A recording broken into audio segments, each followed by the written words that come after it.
Study guide section on editing, and that is post-production, isn't it? Number one, what do you do with the footage on your camera after filming? We talked about this a little bit in that previous section. You upload it or you what? You ingest it. Strange term. I found out over at BYU Broadcasting, this was very interesting to me a couple years ago. There's a full-time position. A guy does nothing else but take all the footage and ingest it. He takes all the footage from the shoots. He goes into his little room, not even little, it's actually a decent sized closet with a bunch of servers, and he makes sure that all of the data gets uploaded for editing on their servers. Make sure it's all the right file types, full-time position, just ingesting footage. Number two, the term for going step by step through the post-production process from capture to transfer, upload, ingest, then preview, rough cut, tighten, apply filters, and export. We already talked about that, didn't we, a little bit in the last one? Workflow. That's your workflow, and people just go nuts over talking about workflow in this industry. What's your workflow going to be? Well, I'm shooting on film, I'm shooting on a film camera, then we're transferring to digital over at this digital house, and then we're going to upload the footage and or ingest the footage. When we're editing on Adobe Premiere for this part, but for this other part we've got this proprietary software. And they just go on and on talking about the workflow by the time they get it to the TV station. Number three. Green or blue screens are used behind the subject because it can be keyed out and replaced using special effects software. I wrote it up there for you. Chroma key. You guys already know that. We use a green screen. You can use a blue screen. White is actually good as long as there's not a lot of white, like I'm not wearing any white, so that would be really good. And I can key out the white. You can use your mom's sheet. Don't tell her, but go raid the linen closet and get a white sheet and put it behind your car and it'll look like you're flying. That was a long little explanation of chroma key. The term for displaying your title so that it can be seen on all TVs or displays regardless of plastic frames or broadcast settings. Okay, that term is title safe. And we'll watch this little YouTube video at the very end. It talks about title safe. And look for safe margins. And there you go. You want to be able to see your title slides and that they don't get cut off. And you'll want your title slides to be within this safe area. On TVs and monitors or whatever, you want to make sure that some of the plastic frame, or just like in the nature of even projecting, like I've got problems with my projector, it goes off the screen a little bit. You want to make sure you stay somewhere in the neighborhood of 5 to 7% in from the edge with whatever subject matter is important. You don't want to do talking over there where you can only see his nose and his mouth coming in and someone over here listening, and then on some TVs you can't even see it. And the same thing with the titles. You guys ever seen titles that are just kind of right down at the bottom and like half of the words are cut off? They didn't apply that practice of being title safe. And then the next term is for text that is moving horizontally across the bottom of the screen. What do I mean by horizontally? It's not moving up and down, it's moving sideways. They call that a crawl. We'll watch a little video on that.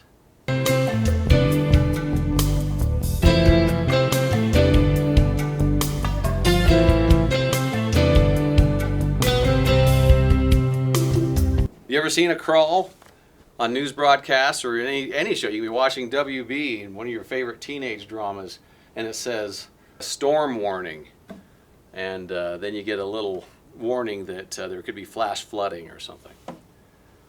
Let's see, the term for credits rolling vertically up the screen. So now they are rolling, and they do call it a roll or scroll. You see both terms.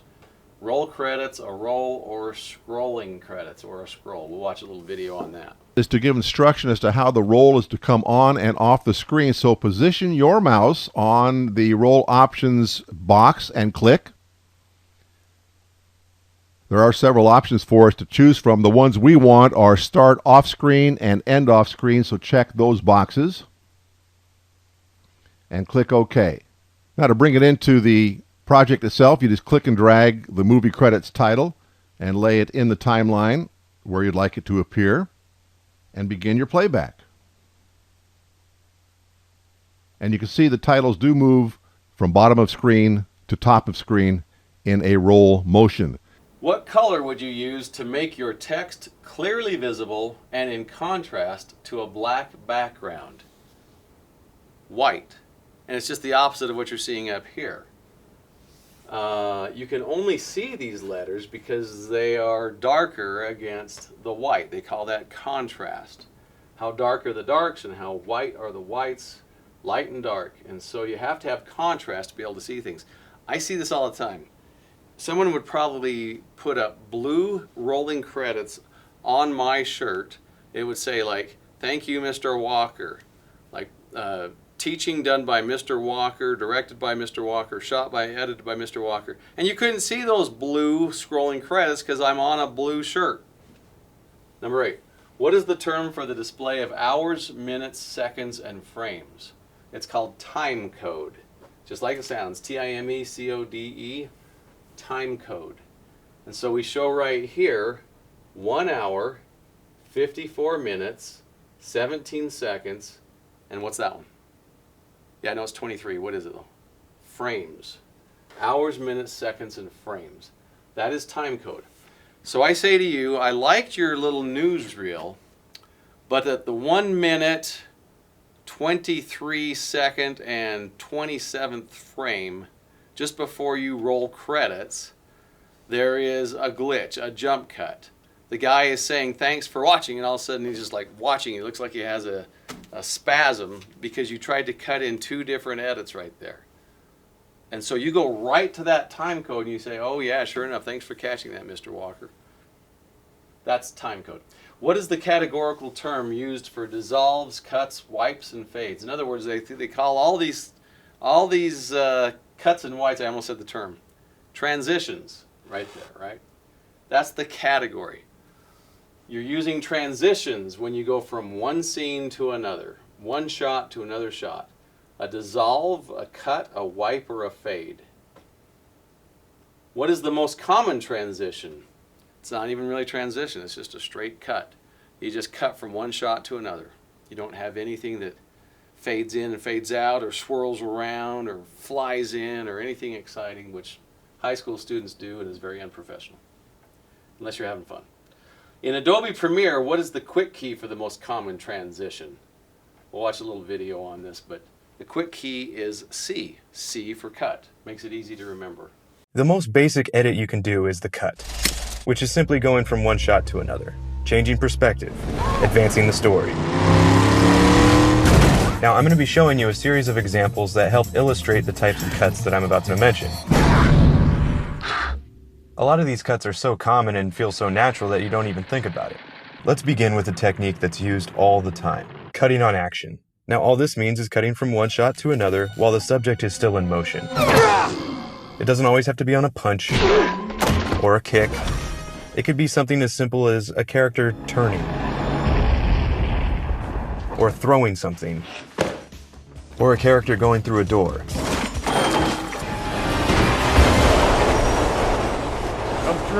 Then there's the cutaway, which I can best describe as cutting to an insert shot of something and then back. The insert could exist in the same space as the characters. You want the moon? Like this. Just say the word and I'll throw a lasso around it and pull it down. Hey, that's a pretty good idea. You can use a cutaway to get inside the head of a character.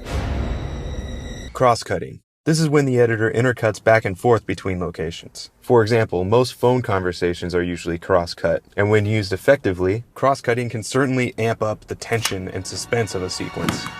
Jump cuts are when the editor cuts between the same shot. So you can naturally find these in montages. Here's a few examples.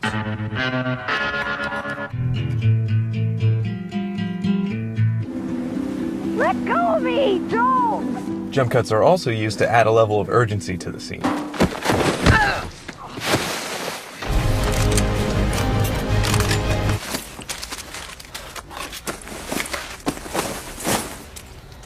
And there's a lot of jump cuts in baseball.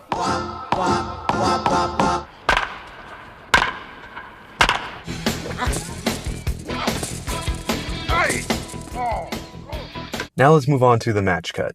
Match cuts look like this.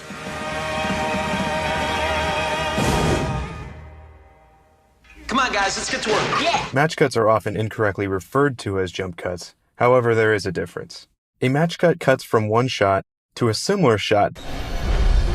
Match cuts are mainly used as scene transitions because you're often jumping from one place to another, which is most likely why there's confusion on the matter. Some of you were saying a second ago, what is a jump cut? A jump cut is when one person jumps to another person. A jump cut is when you only have one camera filming one thing and you can't cut to another shot and you don't cut to another time or another location. Just in the middle of their talking, they screw up. Oh, shoot, I didn't mean to say that. And you come back on them and you haven't changed the camera angle or anything. Just in the middle of their talking, they screw up and you come back on them and you haven't changed the camera angle or anything. And you just cut. You just cut from whatever they were saying to what you wanted them to say, and it looks like they have a violent hiccup. And you see it all the time on YouTube videos, and it's very unprofessional. It's being allowed nowadays because everyone's growing up with it. But it is a jump cut, and Mr. Walker doesn't like it. Jump cuts in your video. You know, those cuts where you edit out a pause, a mistake, or when you forgot your lines, or you said but you didn't move the camera. Sometimes that may be the look you're going for. Like if you're a really frenetic vlogger, like Grace Helbig, but most people, they want to avoid them. What is the term for a video edit transition that fades from one clip to another? So this is a transition. You're going from one clip, usually one shot, to another, and it is a dissolve. So another way of saying it is, here's my two clips, and this one fades out as this one's fading in. A dissolve is when you blend one shot into another, and that could look something like this.